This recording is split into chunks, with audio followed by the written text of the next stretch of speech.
Hi, my name is Bob Grinier, and I'm a volunteer with the Martin Fleischmann Memorial Project. So, welcome this 6th July 2025, where we will be discussing Ode Birdies. Past proves present. Secret no more. So, guys, how are we all out there in YouTube land? Hi, Yin Gazda from India. Hi, EBB from Canada. John Weir. Hello from Aruba. Beautiful Caribbean there. Hello, Toroidal Soup. Damon Riddle. Power and Prep. Overwhelmed Games. Mark Barmay. Astra Sentient Code. Trapzilla. Gordon Doherty is in the house from the westlands of the UK Isles. Hi, Mick Avila. Hi, Korkigos is in the house from New York, no less. Trapzilla. Brandon B. Telemens, wow, we have a lot of people already here. RSVP, thank you for RSVPing, Tammy. Nathaniel Hanks is in the house. Merlin's boy, Nick Knock. Misunderstood also. William Schwatt, welcome, thank you. It's been great to have the chance to have seen you at Cosmic Summit recently. Hi, Ken Pratt, and 3. We have a good quorum already in the house. I'm just going to do a little more configuration here. Not much. And I will be right with you. So, wow. Yeah, if you want to see the other Monday Cosmic Summit presentation, I have to ask you to pay a stream fee or wait for me to get round to edit it. But given what happened a few days ago, I got sent some images that have never been published before. And they are effectively proving what we have found in the present. And this is a very, very interesting, and it shows huge implications moving forward. Okay, so what am I talking about? Well, I am talking about a new type of penetrating radiation. The first time I heard about this was in Sochi, in Russia in October of 2018 from one Alexander Shishkin. And I'm going to go over his paper here in a few moments. So if you just bear with me, I will pull up his paper. And I did a presentation also. And we will have a look at that. Okay, so essentially, what Alexander Shishkin was asked to do was to create an oil and water emulsion. And he was running this device. It ran at a few thousand RPM or something. And it's a motor driving a cavitator. And the cavitator was like a disc with annular rings cut into it and a keyway. So it kind of like went like that. Produced extreme hydrodynamic shear. And this was to emulsify the oil and water. And what he found was, when he was very close to these things, he found it made him rather sick. And as a radiation expert, he decided to put some film on there. And on that film, it got fogged. Therefore, there is some high energy radiation coming off it. But in further testing, he found these structures down here. And this was back in 2009, something around about then. He first started this work. And I have talked a lot about these, and I've equated these to structures that were found on John Hutchison samples, and also the first structures that were found in the copper oxide of the Lion 1 reactor. One of them is actually the symbol of my blog at remoteview.icu. Yes, Gordon Doherty. The Birdies. Some people called it mushrooms, and we're going to see that. But anyway, you can see the kind of patterns that they produce, but they all have this curved top. Here, here, here. And they have this tail, and often the tail is seen to kind of disappear right before it hits the head. And I have argued in the past that this is, in fact, the Konfasara, the Thor's hammer, that you are seeing there, which is the key part of the sacred geometry And it's where the spin flip occurs. But of course, the actual fractal torus is right, in my view, in the center of this structure. And what this is an energy soliton. That's the new name given to it by Shishkin and Carol's, that has disheveled. It has disheveled. They also found these spots, which were all over the material. They also found tracks, like these strange radiation tracks. And I believe they are all related phenomena. They also found these pits under the birdies, and these were directly proportional with a factor to the material through which the birdies had passed. Okay, and they knew the width and the depth dependent on the matter that those things that became the birdies had passed. So they were the ions that had been collected. So he had this theory about, which I've talked about, where energy is captured from the ether, and it keeps the electrons in a particular orbital range. Sometimes they get accelerated out a little bit, and then they shed their energy through to the ether. This was the model then, and it was about the nucleus being knocked out and the shell being left behind, and so on. So he talks about this, but the understanding has come on a bit since then, and so forth. So I'm going to pull up the next key point here, a new type of penetrating radiation, which I have to actually go to a different piece of software called... And I did a presentation many moons ago, which I've given you the link to there. And I'm just going to shut that off. And we're going to go to... Is it here?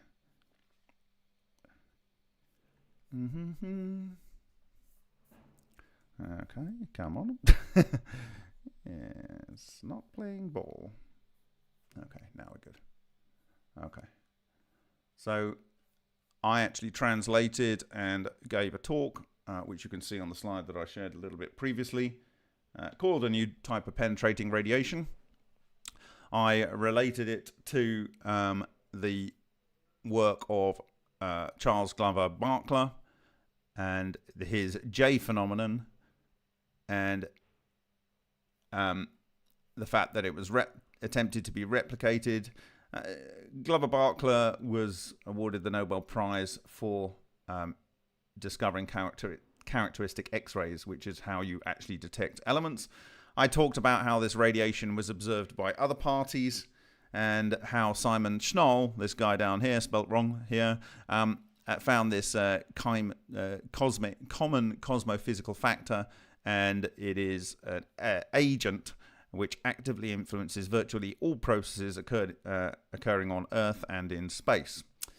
And so we talked about this. You can go and have a look at this presentation in detail. But again, here are the birdies, and these are the microcraters that were found under the birdies. Here is this image of the pit of a microcrater, and the fact that they could determine the nuclei within 5% based on this factor times the atomic weight, and that is the diameter, and the depth could be determined within 10% by this factor and the atomic weight squared. Okay, at the time he was calling this a string vortex soliton, which is a type of magnetotoroelectrical radiation. Essentially, he believes they are possibly an ordered vortex structure of cold neutrinos, because they remediate nuclear isotopes, and they capture the core material they are going through. He now calls these energy solitons, but whatever, he is referring to these as the same things as Ken Shoulder's exotic vacuum objects, charge clusters, high-density charge clusters. They've been given many names.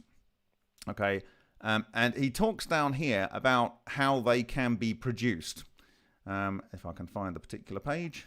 Can I find a particular page? Yes. So he says they can be produced by hydrodynamic generators, so that's cavitation devices, from revolving bodies made of various materials. So he did another experiment, which I won't go into in this presentation, but if you take titanium or cadmium or even aluminium and you spin these things very fast, I think he did something like 40,000 RPM, you get these birdies coming out of them, flying out of them. You can get them from materials that are irradiated with gamma radiation. You can get them from gamma sources themselves, cobalt-60 for instance, or 137 cesium. And then you can also do a high voltage pulse over X-ray film in an opaque package. So this will give a dielectric barrier discharge. And with this particular 8 millimeters distance here between the electrodes, you get them produced in that way. Also, corona streamer discharge. So these are the kind of things that might be like a Tesla globe, something like that. And then these Spielmann and Shak-Paranoff generators. These, in the case of Shak-Paranoff, if you remember, that produced a topological monopole because it was a Mobius strip that was treated with radio frequency first to potentially charge it, you might like to say.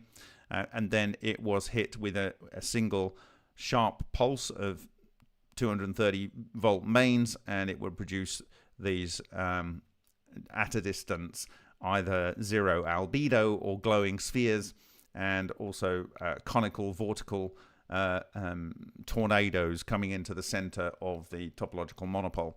Anyway, there's a selection of those things that he has found here, and he talks about the potential damage to red and white blood cells, and that people need to be careful.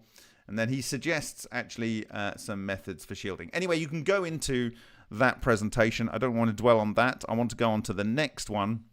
But the key takeaway here is that we are seeing these structures that look like this. That's the key thing that came out of it. These structures here. Okay? All right. Now, the next one we will talk about actually occurred before. So what happened was, this was presented when I was in Russia in Sochi in 2018 at the Cold Nuclear Transmutation and Ball Lightning Conference that I attended there, where I shared actually the first third of the O-Day slides. However, they had been researching this since 2019, and one of the people in the research field had found that if they used magnets carefully arranged under a sealed Petri dish and put that into the atmosphere for a number of days, something like 10 or 14 days, and then they fired a very small laser at the dish, and behind the dish, in the line of sight of the laser through the dish, they had a packaged film, they would see these birdies. So I am going to go and show you that.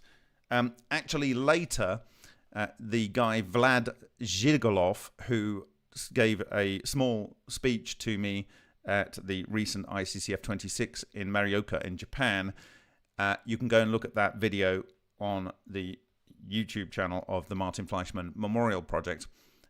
He actually did a study where he didn't pre-expose the water to daylight. He just fired a laser at it and saw the same kind of effect.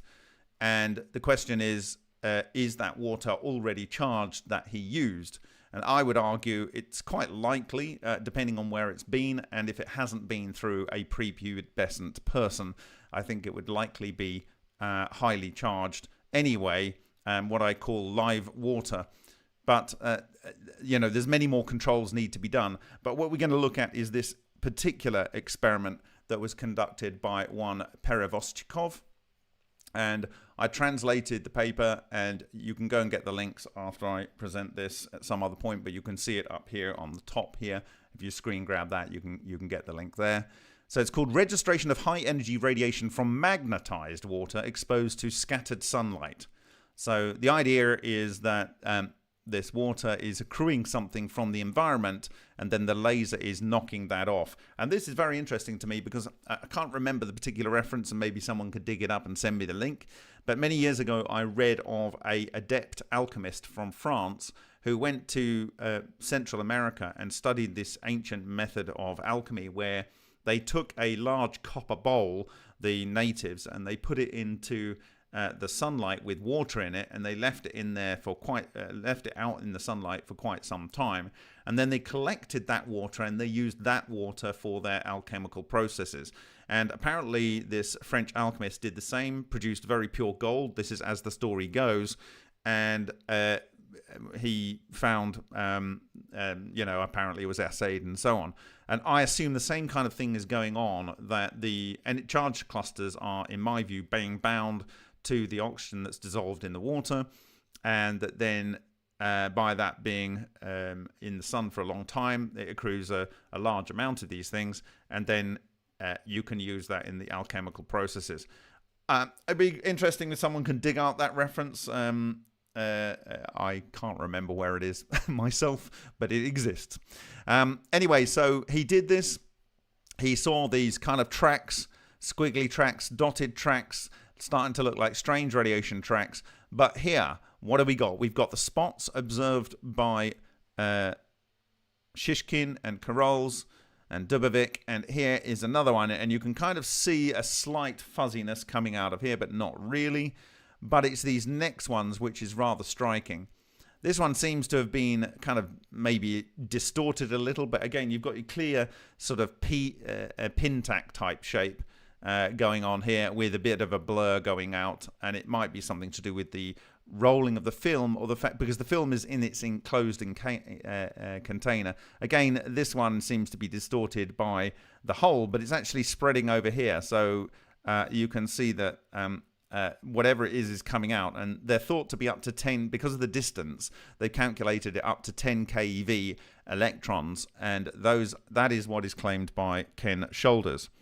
So here, this one again has this dark area here, and the cone, and I argued in my monopole clutch video, which you can go and see on the Martin Fleischmann Memorial Project's website, that this and this is the lower part of the ankh below the loop, and this is the key to all hidden technology. But in fact, it's actually a blown up one of these topological monopoles, the actual tori.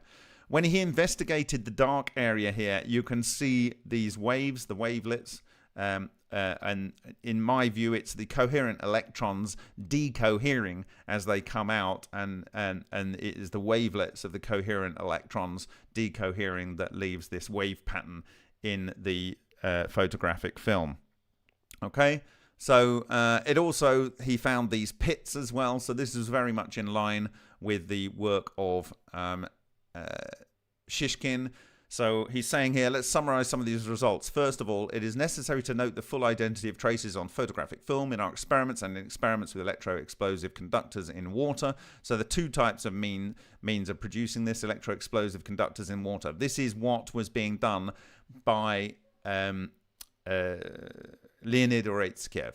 Remember, Leonid Oretskev observed topological monopoles, causing iron 57's magnetic fine moment to move under nuclear magnetic resonance, both positive and negative, away from control, with a north or south on each of two different pieces of iron 57, and the effect lasted for about 2 days. That's very critical for some things that we'll see later on.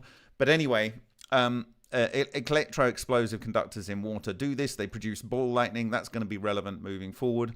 And in high current arc discharges, if you know that John Hutchison used a radio isotope, uranite, which produces gamma and X-rays, both two things that have been proven to produce these topological monopoles. And also he did high current arc discharges, disruptive discharges, with his Tesla replication of his disruptive discharge generator and his arc light for a military searchlight. He would not use that in arc mode, but use that in spark discharge mode.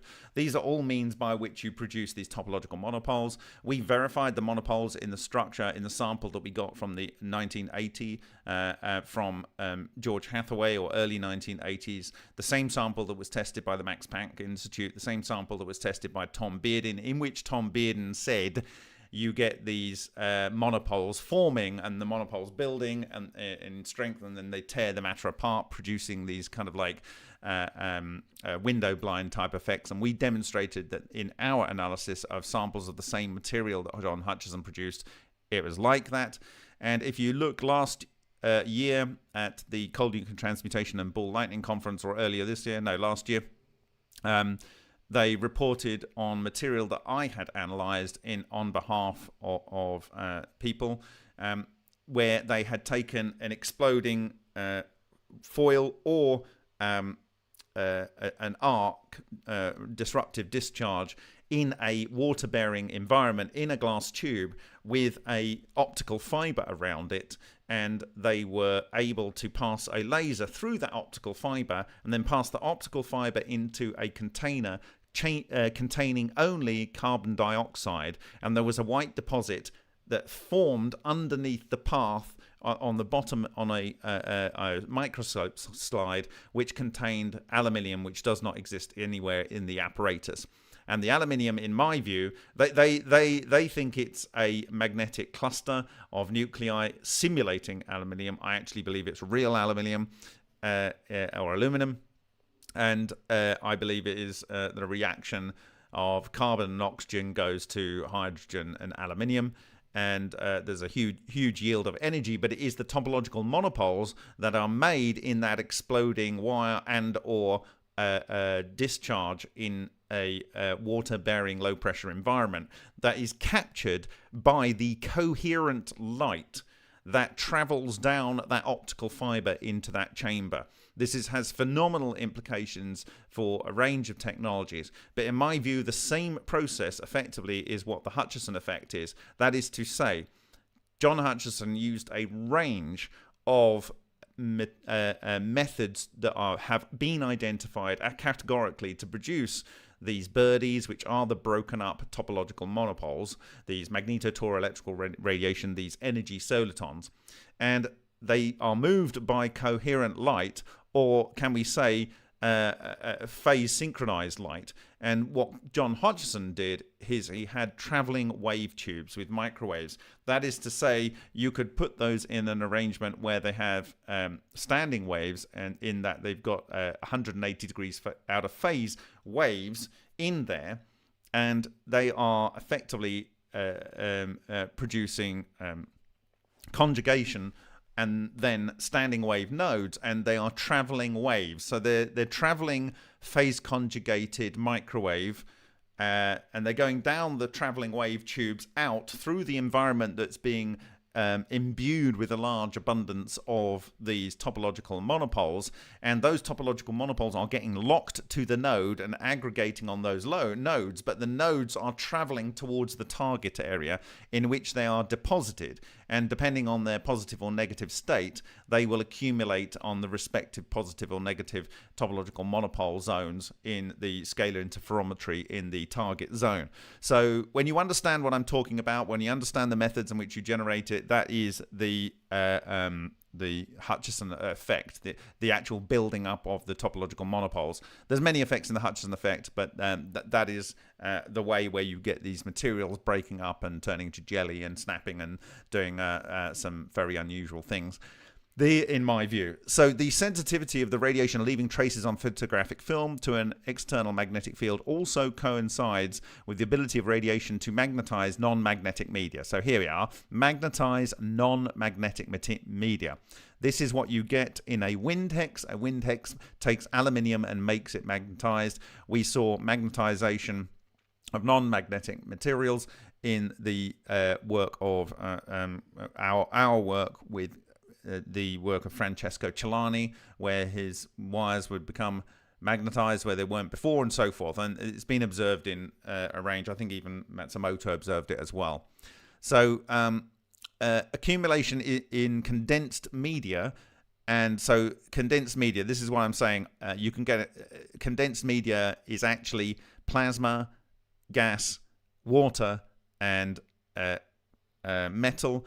The case in this experiments series would be in water, specifically in oxygen being the paramagnetic component dissolved in water, and in the Hutchison effect it would be paramagnetic or ferromagnetic metals, and be spontaneously re-emitted. Similar effects were observed in different years and under different experimental conditions and many other researchers.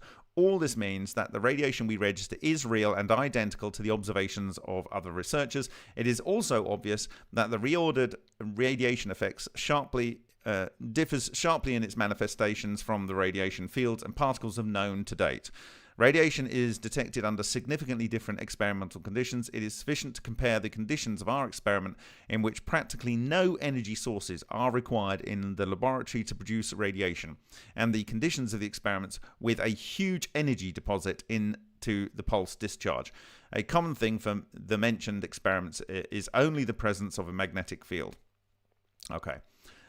So they had a magnetic field below these containers, and it was standard neodymium N52, N50 magnets. I think it was 0.4 or something of a Tesla units, and essentially that's kind of what you need, is this aligned magnetic field, or in order to capture these particular structures. The reality of this new radiation means that the new field of quanta of a new field are real. Moreover, the quanta have rest mass that are capable of forming macro objects larger than 10 millimeters in size. We have observed this in the work with the Vega experiments of Henk Uring, etc. We can assume that the new state of matter is observed, which differs from known states, including plasma. A new state of matter. I suggest that this new state of matter ultimately leads to a electron, quark, gluon, plasma form of matter. A feature of the new state of matter is the ability of the shape of the field of macro objects and the great variety of shape. The stability of the form is provided by the nonlinearity of the field and the ability of the field to form a minimum of the potential at non-zero value of the field. An example of such a field is a scalar Higgs vacuum field.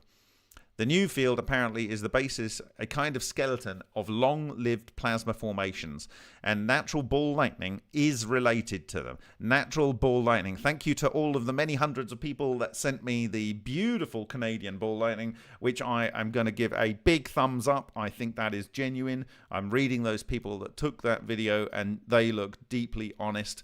I think it's one of the best pieces of ball lightning footage that has ever been taken, and I'm glad they were quite some distance away.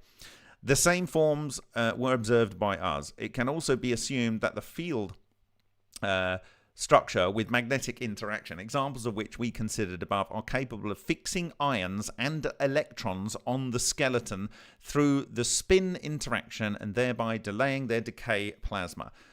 Prolonged plasma glow under such conditions is possibly provided by the conversion of the accumulated energy of microdroplets of condensate. Condensate of what? Anyway, radiation from magnetized water, as well as strange radiation from, there we go, specifically referring to Leonid Oritsky, and radiation from other discharges in water electrolysis can transform atomic nuclei. So this radiation can transform atomic nuclei. And this is what I'm saying about it being able to do alchemy, which is confirmed by the mass spectrometric analysis of the mushroom flat. The appearance of chemical elements that are not present in the light area of the photographic film, i.e. cold transmutation of chemical element of nuclei, has been detected. Okay.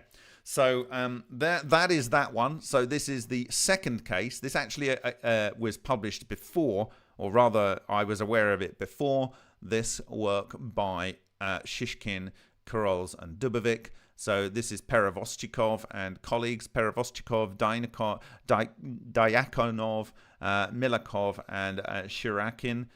These are Moscow Energy Institute Technical University and the Moscow Institute of Physics and Technology. Okay, these guys work at Dubna, which is the Nuclear Physics Research Institute. These are not unserious people. These are very serious people that have found these things. Okay, so let's go back to our presentation here. So if you want to go and grab that document I've just showed you there, you can look at this QR code. The next one we're going to look at is experimental study of environment ionization in the zone of a periodic discharge in a flow of liquid PDFL.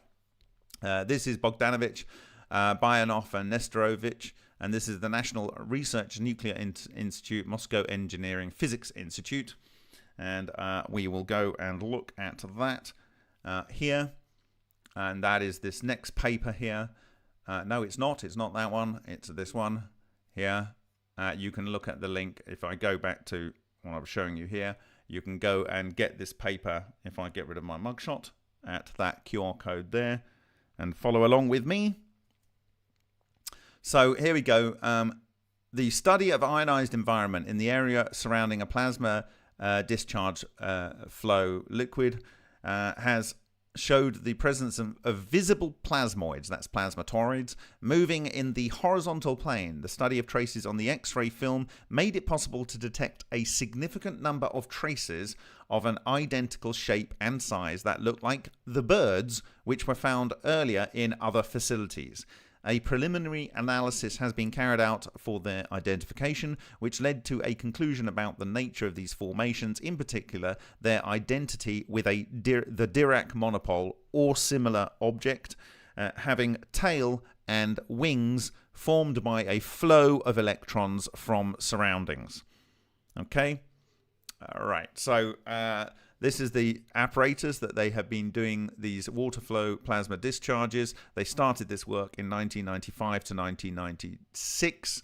And you can see here you have water flow and then this biased voltage and high voltage plasma flow discharge going on here. And it produced these long-lived luminous objects. That wasn't all they observed. They observed these sort of spherical or hemispherical objects moving along the surface. So this is where the water is traveling.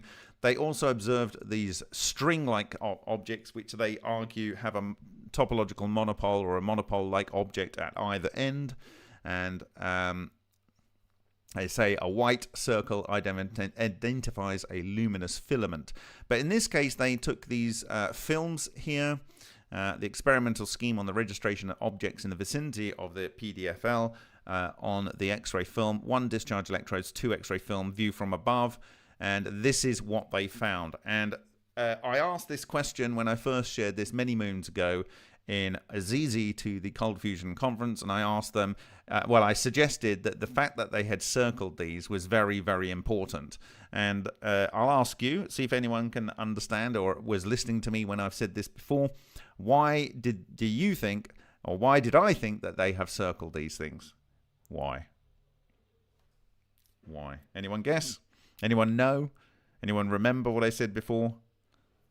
Why did they circle these?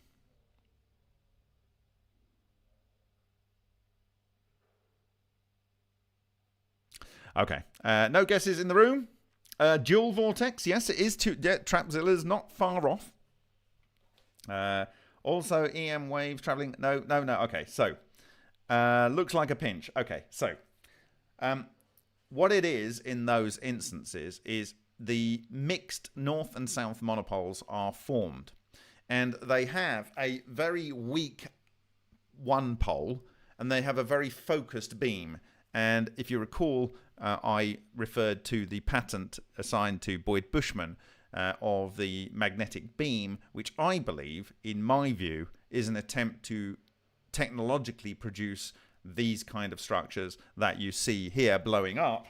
And I believe what's happening is it would be very hard in a mixed environment for the very strong focused tail to connect, because it is really pointing in a direction. But in this case here, in this case here, you are seeing the north. Thank you very much, Gary Johnson. That's very kind of you.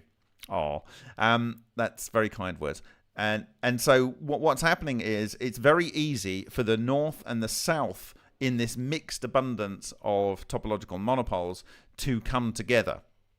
Okay, and so this is what they, in my view, the reason why they selected this pair here. They could have selected this pair. They could have selected these ones over here, which are just as clear, or this one down here in the bottom left, but they didn't. They selected these two coming together. Okay, so this was formed in the kind of experiments here, the water flow plasma discharge, which is not too dissimilar to water flowing through a chamber with a discharger in there. Many different types of Lena experiments are actually what is just shown in this and producing these topological monopoles. And I have to say that it was in the 1950s where Ivan Filimenko was producing excess heat, apparently, in classified Soviet research in a palladium deuterium boiling water reactor he claims that there was also a radiation emission that would change the half-lives of radionuclides. And I believe what he was observing in that palladium and deuterium boiling water reactor was this flux of these little birdies that were going through the most likely beta isotopes and changing and accelerating their decay rate. Okay, so with that said, that's back in the 1950s. If we go back to this paper, it says all films without exception, showed a large number of traces of objects which looked like birds, swallows, swifts, with wing spread of up to 1 centimetre. As a rule, the length of the straight section is from 3 to 5 millimeters. The most surprising was that in a significant number of cases, dents on the film and even spots were detected in the head part of the traces, drawing suspicion to thermal effects as if from burning, which may indicate a thermal impact, but not a mechanical one. There are corresponding bulges on the back side of the film. I would suggest that actually this is actually manipulating the cellulose in there to a degree. No less surprising is the fact that there were similar dents on the backside of the film. At the same time, no such traces were found on the envelopes, neither external nor internal, which indicates the selective, resonant nature of the radiation effect on the substance which the film consists of, in particular on the chemical agents of the photosensitive coating, which it's silver bromide normally on these things, of these photosensitive material. The orientation of the position of the birds is mostly chaotic. Clarification of the systematic general features depending on the parameters of the environment is being carried out at the present time. The total number of such traces in the time of writing the paper was at least 100.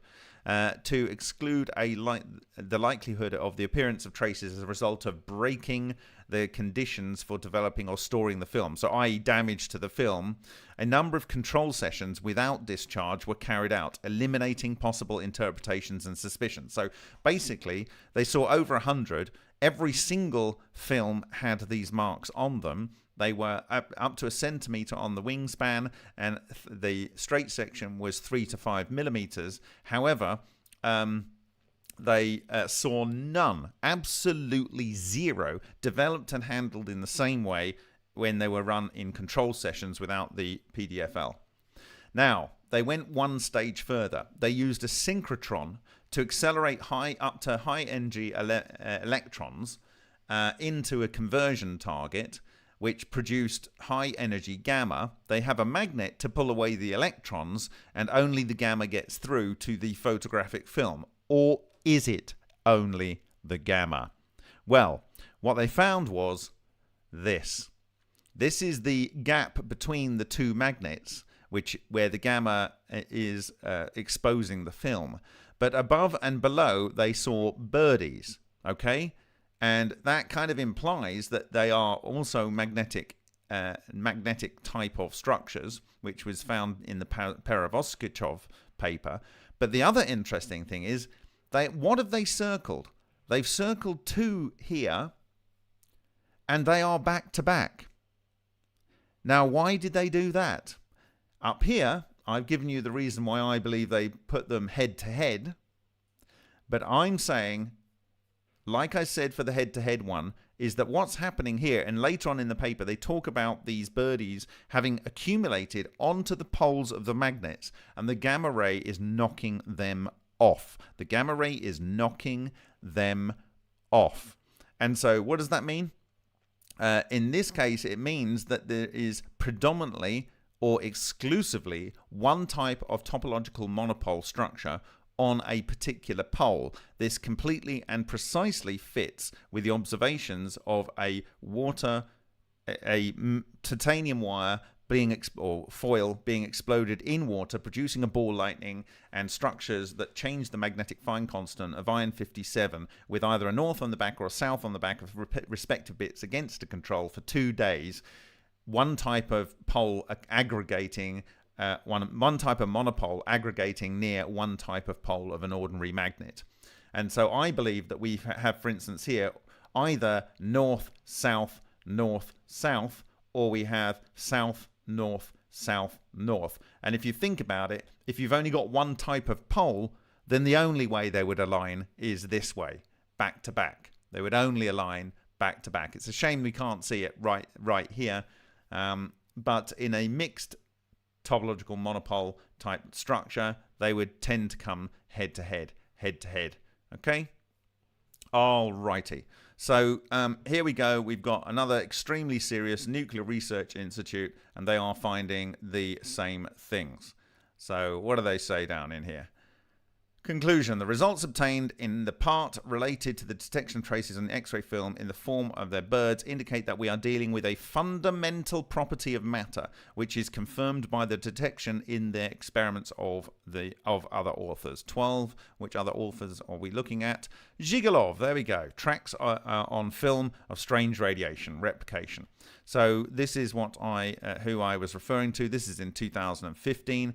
Now, what they say is a monopole in their discussion here, blah, blah, blah, says there's a cone shape. So as a working hypothesis on the formation of traces, we consider a version of the formation of micro-objects in the ionized air, having all of the features similar to the Dirac monopole 11.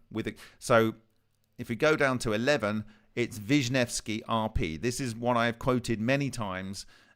Is a possible mainstream physics compliant explanation of both superconductivity and topological monopoles. And so I shared this also at my Cosmic Summit presentations again. And so accompanying a cone-shaped electron trail consisting of Cooper pairs with high penetrating power in the environment.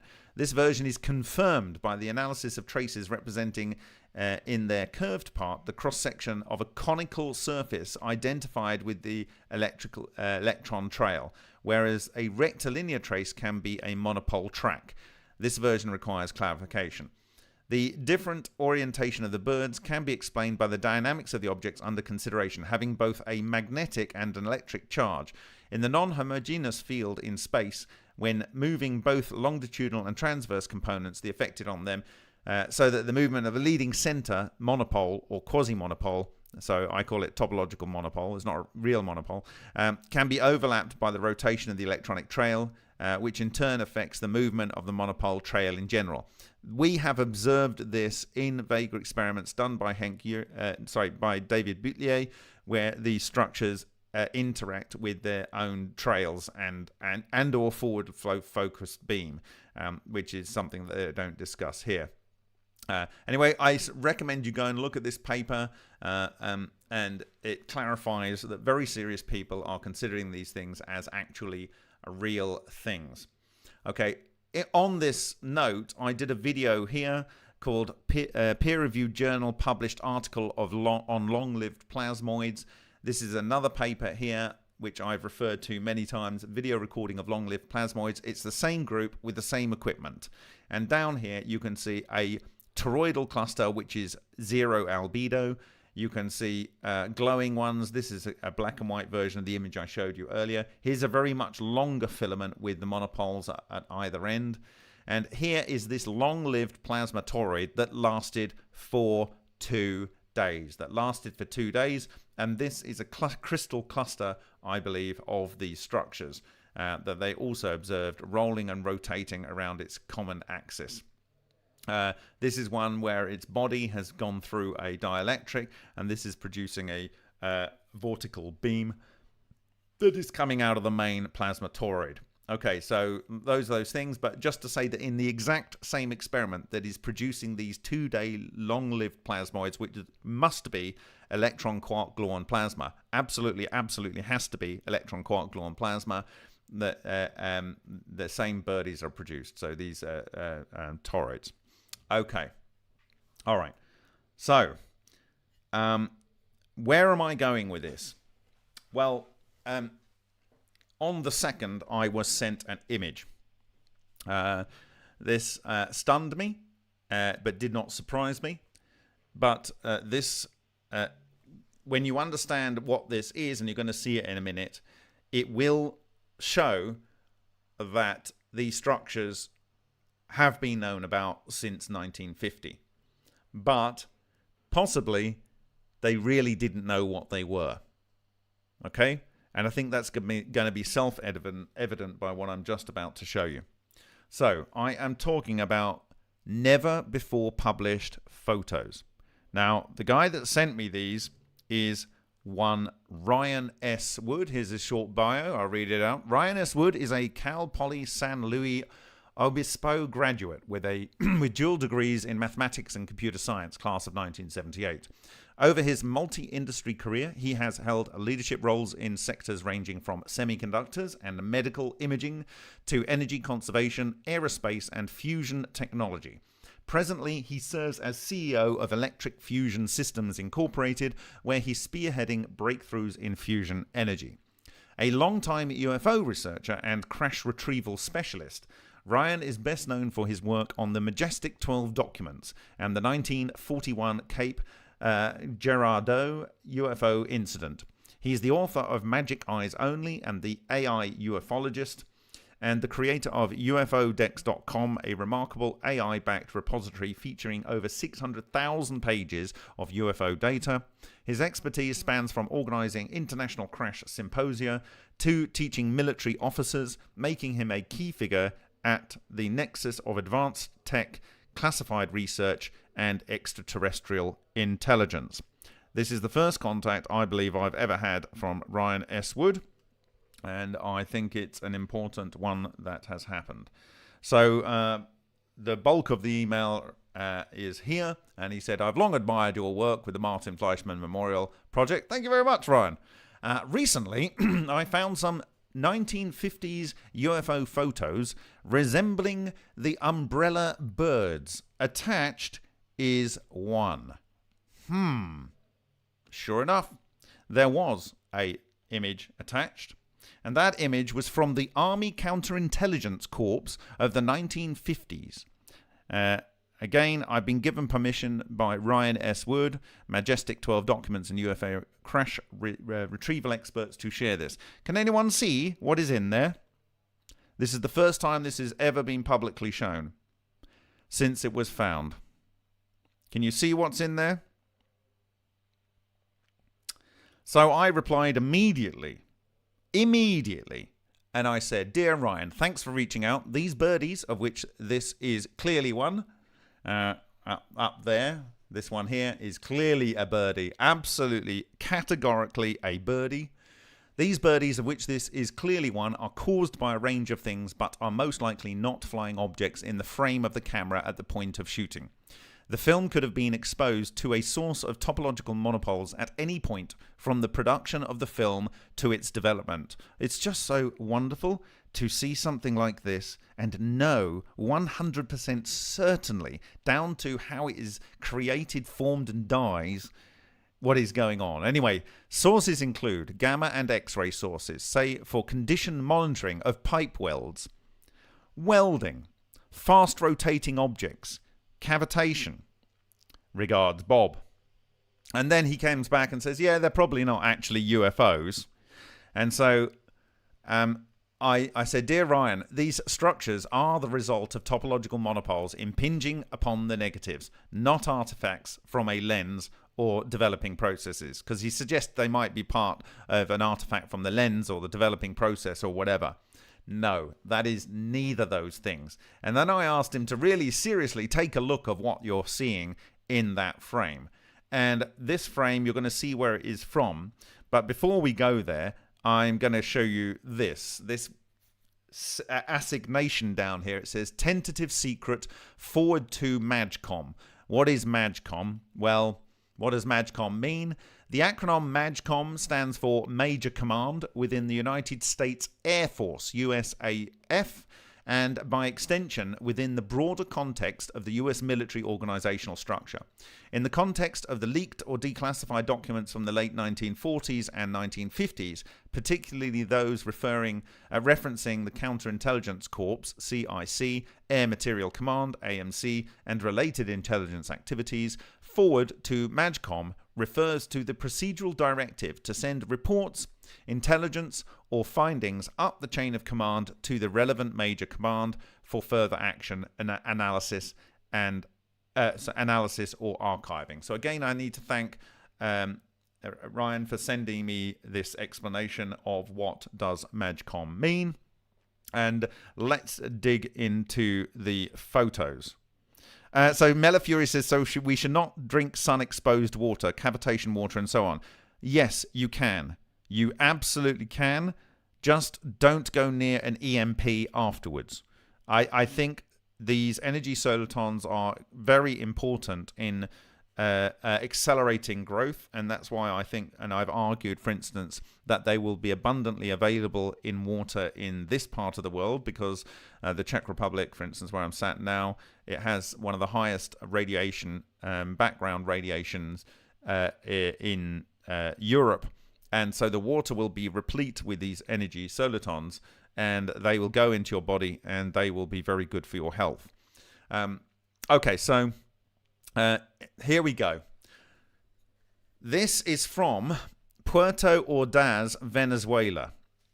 And at the time, it was evaluated as a crimp in the negative. A crimp in the negative. Now, I've just read you that the other examples of this work prove that these effects are not crimps in negative. They are absolutely not crimps in negative. Although, at the very first time that Shishkin saw them, he thought they might be. But that's a lot of crimps in negative.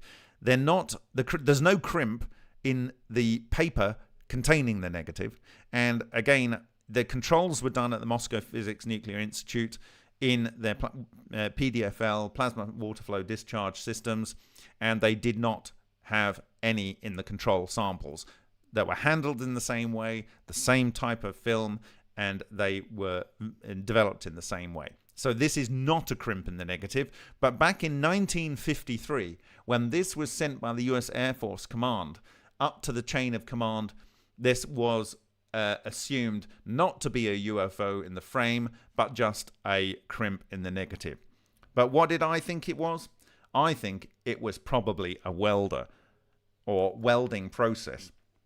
And what I can say is, in that frame, look at what you see. Look at what you see. So this is the negative up here. We've got clearly pipelines being laid. We've got some pipe down on here. But on the next frame, we have a group of people sitting around two sections of pipe. One section here, one section here, with a sort of gantry over the top. And I believe that they are pulling those sections together in preparation for them to be welded together. And welding is spark discharges. It is arcs. These are identified ways. This is effectively the searchlight in John Hutchison's system, in his Hutchison effect. This is effectively an exploding energy event, a bucking charge going on in an exploding wire that you would get with the Leonid Arutskiev exploding foil. 100% certainly, I am saying that it could be cavitation in water. I don't think so. It might be spinning metal objects. I don't think so, unless they're cutting these things. I think it is welding going on in this frame. And what do I mean by welding? If people don't really know what welding is, I'm talking about, here's a whole bunch of people welding here. And this is what I'm saying. They are pipe welding. Pipe welding, like this. Lots of pipe welding. So you can imagine a scenario like this. They've brought the two pipes together and they're running a pipe around there. Now, this would literally be at any point from the photographer turning up to the site to leaving. And the Shishkin says these things can travel for 700 meters. And so at the distance that he is standing, taking this photo even, which we can see here, at the distance that he is taking this photo from, that is much less, in my view, than 700 meters, identified by Shishkin, Korols, and Dubovik, sadly departed. And I believe that those two pipe sections, should they have been welded after this photo was taken, it might have exposed the film with this symbol here. Okay, so welding, weirdly, this not only confirms that these are not a new thing and an invention, it shows that these things were seen to be serious enough to be sent up the Air Force chain of command to be potentially appraised as a UFO. This is not a UFO. This is a means by which UFOs work, and all the magic works, but it's not a UFO. It's funny. It's quite ironic that it's not a UFO, but it's how UFOs work. Or it's the thing that they would use to actually work. So this was in Puerto Ordaz. Where is Puerto Ordaz? Well, for your viewing pleasure, I have gone to the effort of finding that for you. Puerto Ordaz is on the Venezuelan and Bolivian border here. Okay, so it's on the Orinoco River. This is the Orinoco Delta. You know that is one of the most oil-rich place on Earth. If you've ever been to Angel Falls, it's in the Tepuy. On the over here somewhere, these wonderful Tepuy, and yeah, so it is down here that pipeline was being laid in Puerto Ordaz in Bolivar, on the Bolivian border with Venezuela. Okay. So, I don't know whether you saw that. I was just talking with my face there. But here we go, Venezuela. So you guys are up here. And in the rest of the world, thank you very much for joining me tonight. And if I can get to the right place, over here in Venezuela, on this area here. Okay? All right. So, we have welding confirmed as a source of strange radiation, aka energy solitons, aka magnetotor electrical radiation, aka EVOs, aka microball lightning. Okay. So the next one I'm going to show you was actually from the 9th of April. So that one's 17th of March 1953. This was the first image that he sent, and it was clear to me what was going on in here, welding. The next one is 9th of April 1950 in Fort Worth, Texas. You can go and have a look at that on the map. This is Ira E. Maxey. Got her address there. Bless her.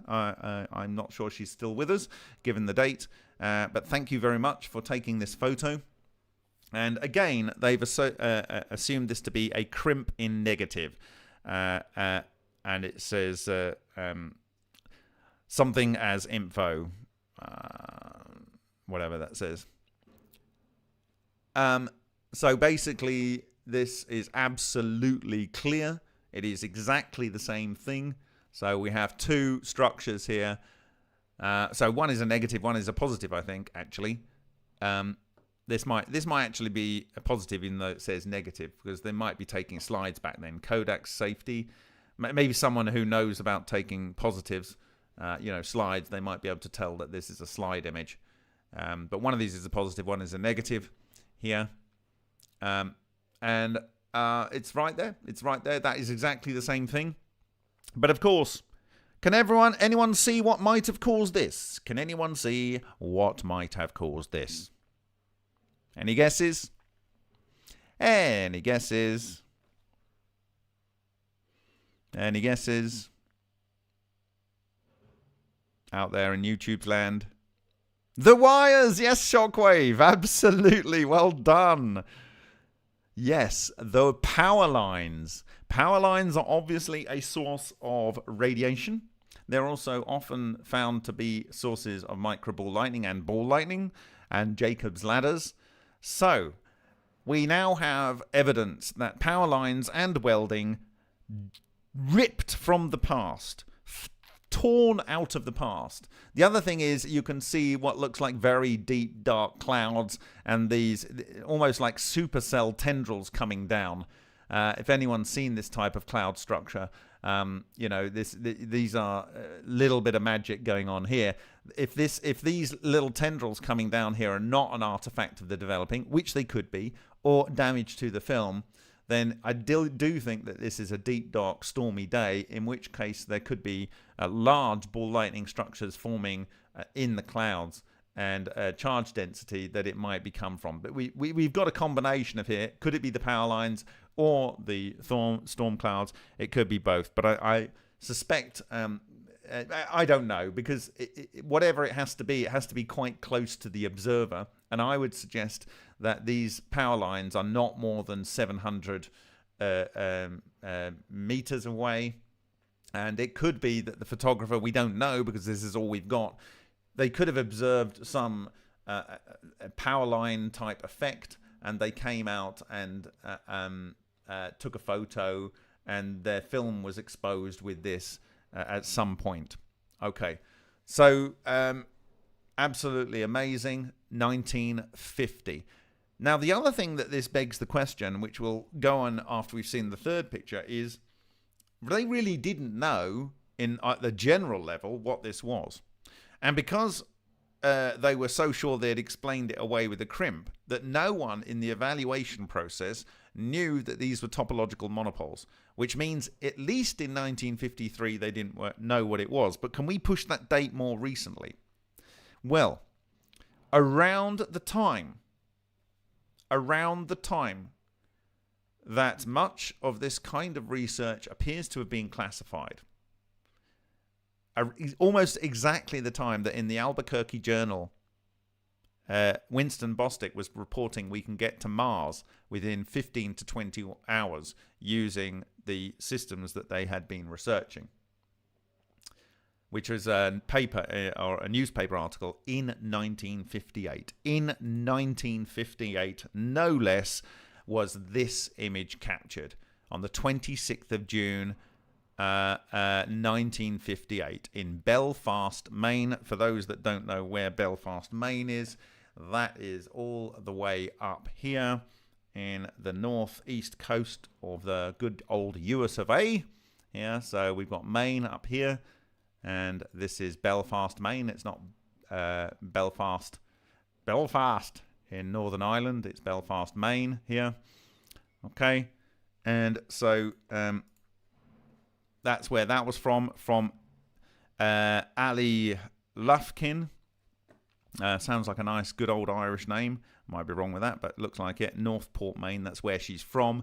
But she took this in Belfast, Maine. And it says here Astro Arcturus.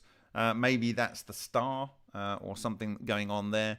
But there are 3 birdies in here. There are 2 very clear ones. One there, one there. And there's another one up here which is similarly distorted to the ones that I previously showed you in the Perevoschikov paper. And could that have been that there was some magnetic thing nearby when this was occurred, or could it have just been as it was between the 2 film rolls? I don't know. But here we go. We have these 2 structures, or 3 structures in this film. Now, we don't know what was causing this, because there's nothing in frame other than potentially this star. So we just don't know what it is. This, I believe, is the power lines are the main culprit, possibly the storm, but the power lines are much closer, so I think it's the power lines. And in this case, I believe it is these chaps welding these 2 bits of pipe together. It may not have happened at the point of taking the photo, but I think it occurred later, when maybe the photographer put the camera back in his camera bag and maybe walked over, or just sat where he was and they welded and something happened. Or maybe he went over to take photos of them welding, and it exposed this particular image at that point. Okay, so I think we have conclusive evidence that they maybe did not know. And by the way, in this one here, they don't say it's a crimp in the film. It's a crimp in the film. And that's it is harder to justify that, because there's 2 in different directions, but also this one doesn't have this tail in exactly the same place. It's harder to justify the crimp in the film here. And so this being in 1958, that might have sent someone off and thinking, well, we're seeing a few of these things. Now, did they? Are they all from, who categorized these? Who put them in here? But it is interesting that this is about the same time that these AG systems were classified. And if someone was thinking about these, if someone was working in, for instance, Bogdanovich's lab and they happen to have a load of film lying around, what they might have done is been given the heads up that, oh, we're finding these things, and they're by power lines, and they're by people doing welding. Could you just have a look at your old films that you exposed when you were doing Plasmoid research since 1948 to 1958, and see if you see any of these birdies? And they go, oh my God, they're everywhere. Oh my God, they are everywhere. These must be a critical component to what is going on. We need to shut down public presentation of this research. I don't know. I'm speculating, but what I can say, in my view, for absolute certain, that those things that were observed by Shishkin, Karols and Dubovik, that were observed by Perevoschikov et al., and that were observed by Bogdanovich, all very, very senior and accomplished researchers at their various institutions, is the same thing, in my view, as I don't think there's any doubt. When you look at that, and then if we look at these over here, that is definitely the same thing as that. Just no doubt, these are the same thing. They're just the same thing. That is the same as that. I don't think anyone could argue reasonably that it wasn't. I think these also are the same thing. They are exactly the same thing. Those are the same thing as that. Absolutely no doubt in my mind. Those are the same things as those.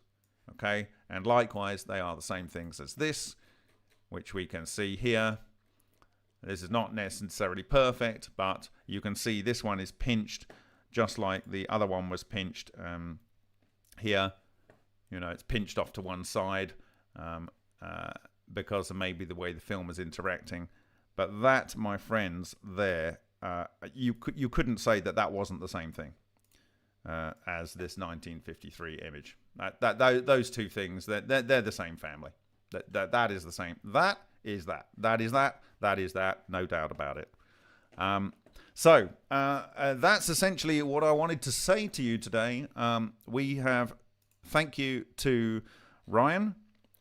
We have now shown that the birdies are a phenomena that was recognized as anomalous in 1950, 1953, and 1958. We don't have any more images after that. Was this one reason why they cracked the code of so-called propulsion? Who knows? Certainly, if they had put their brains to it and realized what was in the images, they may have seen something similar in the work being done by Bogdanovich, Bostic et al., looking at plasmatoids. And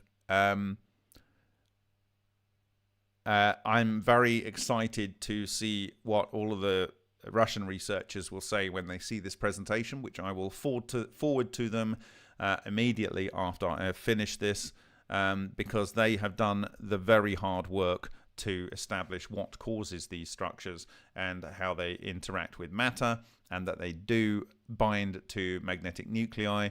They have a very highly localized and intense magnetic field. This, in my view, is the means by which radiation remediation occurs, as observed by Ivan Filimonenko from boiling water palladium deuterium reactors from the 1950s.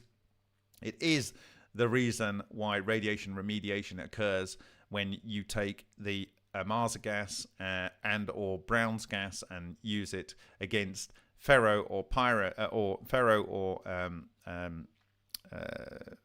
paramagnetic metals with radioactive isotopes, predominantly beta isotopes and predominantly short-lived beta isotopes, because it is causing vacuum decay because of the monopole that is produced. And as that monopole gets stronger and stronger and stronger, it can cause matter to be collapsed or fall apart and cause quark gluon plasma to form, and that leads to the long-lived plasma formations that are able to do the same work and self-sustain themselves. And this, in my view, is the method by which low-energy nuclear reactions self-sustains, and it is the way that we will be able to produce, basically by keep spinning that spinning top a little bit to keep it wound up and keep it fed. It will produce both unlimited energy at any point in the universe and ridiculous levels of propulsion, quoted by Ken Shoulders as being many tons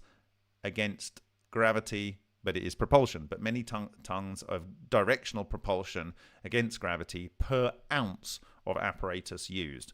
This is absurdly phenomenal, and we have a very, very bright future ahead. I will be going into more depth into this concept and how it relates to energy production at the Tesla Tech Conference in Albuquerque next month. I encourage you to join me at that. Do look out for when I can get out the door the second presentation I gave at Cosmic Summit, and I would also ask, or rather inform you that hopefully by the end of this week I will be getting out versions of the PDF of Matsumoto's new book, assuming everything goes well and we get the feedback from the people doing the reviewing. So thank you to all those that have offered to do that. You will see some things in your inbox in the next few days. If you want in on getting one of those books, the Kickstarter still allows some late pledges, so that would be great too. And again, thank you to all those that I saw at the conference at Cosmic Summit. It was an absolute blast. Right, so I will see if there are any comments and questions.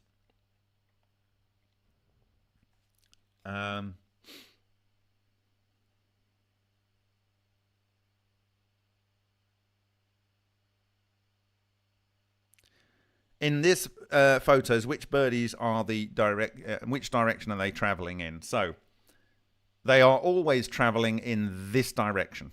This direction. Okay?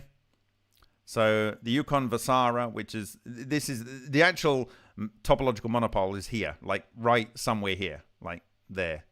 And what is happening is it's causing a flow of electrons in and around that are spat out as it dishevels. Okay, and it's marking the film. They're typically slightly longer on one side and shorter on the other side because of the spin of the structures. So in this instance, this birdie would be traveling across here, and the same would be true on a fractal self-similar object. But you wouldn't actually see the birdie in a fractal self-similar object because this is the collapsed structure. What's happened is the neutral structure has hit the silver in the emulsion, and it's become white in a white state, and it's been locked there in place, and 50% in, and then it dishevels, and the electrons that are formed are thrown around, and the ions that are there are spat down. So yeah, this one again, reported heading 15 degrees to 20 degrees, so it would be in that direction. Okay. Yeah, so Ken Pratt says, Bob, don't these birdies represent a stationary object? If they were in motion, then there would be a crust. Yeah, these are absolutely stationary. The process of dishevelment happens basically instantaneously. So the topological monopole, which is at the core of the fractal toroidal electrodynamic structure, which Shishkin originally called magnetotoroelectrical radiation, which are the same thing as EVOs, which he now calls energy solitons. It hit here, was excited into the white state, and immediately fell apart. The process of decay is catastrophic and incredibly quick. So it's almost instantaneous. Okay, so he's right. These are not moving in these instances. They moved into there, and as soon as they became in the white state, they fell apart and spat out their accumulated electrons as they converted in from a coherent state into an incoherent state.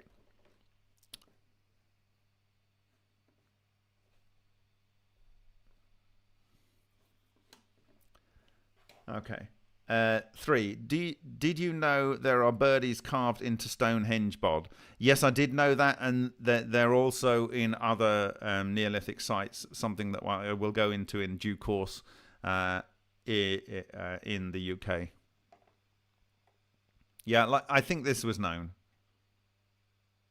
Like I say, I believe that the lower part of the Ankh, which the Egyptians consider is the key to all hidden knowledge, is the topological monopole represented as it falls apart, the pattern that it gives. And I have been very clear about that. So Nick Knox says, Bob, was there any birdies found on the film placed in the thunderstorm generator? Honestly, I don't know what happened with those. And I doubt it. I'm not sure what happened to those, so that's my bad. I think a proper study should be done by independent parties, and I think they know what's going on. I know we don't expect to see it in the test in the pyramid, but the film has been developed. Fortunately, they didn't charge us because they said all of the film was blank, but that's okay too. And so I need to take that film, scan it at a very, very high resolution and high bit depth, 16-bit grayscale, and see if we can pull anything out of those. So that will be done after I pick those materials up. It'll probably be done in September at some point. I won't get them till August. Yeah, effectively, this is the representation of Thor's hammer, kind of, but not really. But it's kind of the representation. It's kind of a self-similar bloom of what's going on in the core, because of the flow in the magnetohydrodynamics leads to the kind of Thor's hammer shape. When the thing blows up, it actually makes something that's much bigger that is in the same pattern as the flow going in and the spread flow out. So the actual Thor hammer is this shape, but it's much, much smaller in here. Yeah, sorry, I'm not even showing you, am I? It's this shape, but the actual monopole, topological monopole, the thing that is, it's ridiculously small in here, and the Thor's hammer's in there, and you need a much larger fractal version.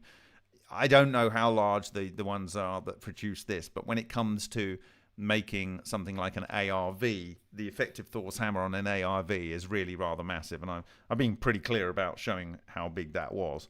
Let me see if I can show you.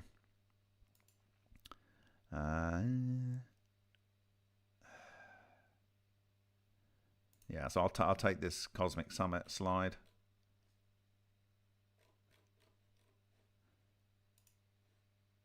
So if I just pull this up,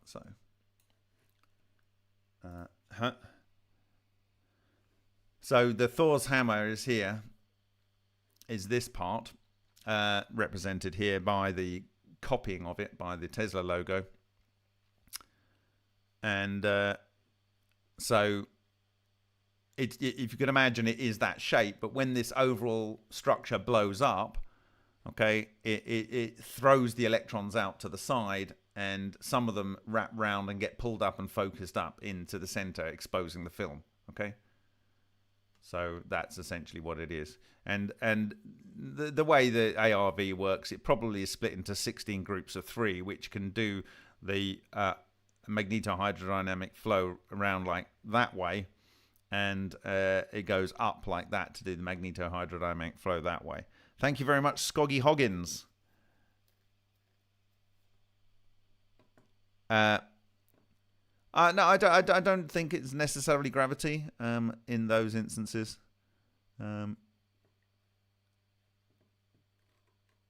Okay, where's the other one here? Yeah, it's Tesla's logo there. There's Tesla's logo, and that is my 1600-year-old hammer. This is the Ukan when Christians started influencing the understanding of the hammer. But the pre-Christian ones came down to the point at the sacred geometry at the bottom here. You can see it has the double lines, the notch. It even has the angle down here, and also this curved bit going in. It's broken off on this side. Okay. So 1600 years ago, however many years ago they copied it.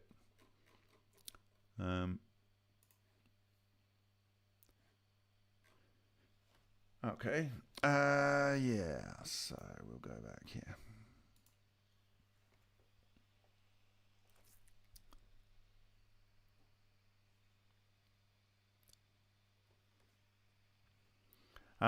See the right one, the double lines marked with the birdie shape. If you spin the Tesla logo about the vertical axis, you would see it clearly. Yeah, it becomes a mushroom.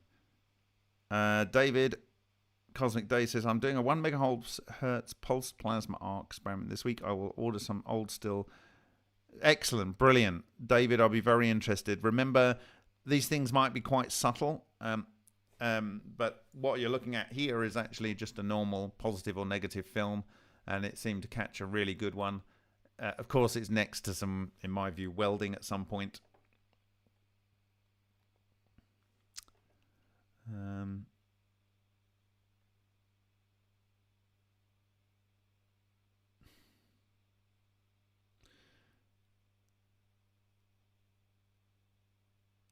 Okay.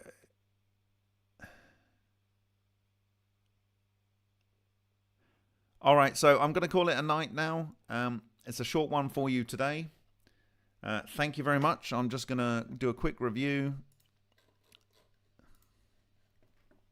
So this was O'Day Birdies. Past proves present. This is a secret that is a secret no longer. And the first time I came across these structures was in this presentation that you can go and look at here. You can download the slides. It's in the description of the video. And new type of penetrating radiation. I saw this in 2018, but by this time they'd already been studying this in various major Russian institutions for about 9 years. And one of those studies was done by Perevoschikov. They took high-powered magnets, put them underneath a petri dish which was sealed, and put it out into the sunshine. And then after a period of days, they brought it in, exposed it to a laser, and they saw these birdies. And that is the paper, should you wish to go and look at it, from 2012. And they did these very detailed studies in Russia at the Moscow Nuclear Physics Institute. And that is given here. Oh, they used water flow plasma discharge. There's the film. They saw in the mixed mode, where there's no magnets involved, pairs coming together, north to south heads. And when they used a synchrotron to knock the topological monopoles off the poles of a magnet where they accrue, they saw the back-to-back versions. And this is because essentially they are the same soft north, hard south, soft north, hard south, or vice versa to create it. So you can go and look at that paper there. And then today, for the first time in history, we shared these photos that were given to me by Ryan S. Wood. And thank you to Ryan. They were from Army Counterintelligence Corps in the 1950s. And you can see one birdie here in Venezuela, I believe caused by welding, that you can see because it is the type of source that would produce it. And they were sent up to a place called MAGCOM, which is basically sending up the chain of command for intelligence analysis or archiving. They archived this one, assuming it to be a crimp in the negative, which is, as we know now, 100% wrong. The irony is that this technology, represented as a fact of nature, is exactly and precisely what is used in propulsion systems, and it's the only option that nature gives us in the universe to do this fricking magic. And to just make it clear, down here on the bottom right, we have these guys, 2 sections of pipe. They're bringing it into position and they're getting ready to weld it. I think there's one character here, and they've got this bit of pipe, and there's a bit of pipe here. This one is over power lines. Again, this one was taken by not a professional photographer, but I imagine just a normal person. 9th of April 1950, so this is the earliest one we know of in the record. And again, they're saying it might be a crimp in the negative, taken in Fort Worth, Texas. power lines, maybe stormy clouds, two potential sources of this form of radiation. And here in this one, we don't know what's going on really in that film, but they've got three structures going on and potentially a star here with some clouds in the frame. I don't know whether that's what that is, but this was taken out in 1958, so this is the latest one we have. Thank you, Scoggy Hoggins, for that's very, very kind of you. Interesting that the tail aligned horizontally in both pictures. Maybe something to do with gravity. Thank you, Bob and MFMP crew. Maybe, don't know. And here Mark Dammy has just given $30. That's very, very kind of you. So there we have it. We have 100% proof. I believe that this is the key to unlimited energy and propulsion, and this is going to profoundly change the course of humanity. So thank you. Buenas noches. Dobro noches. Good night.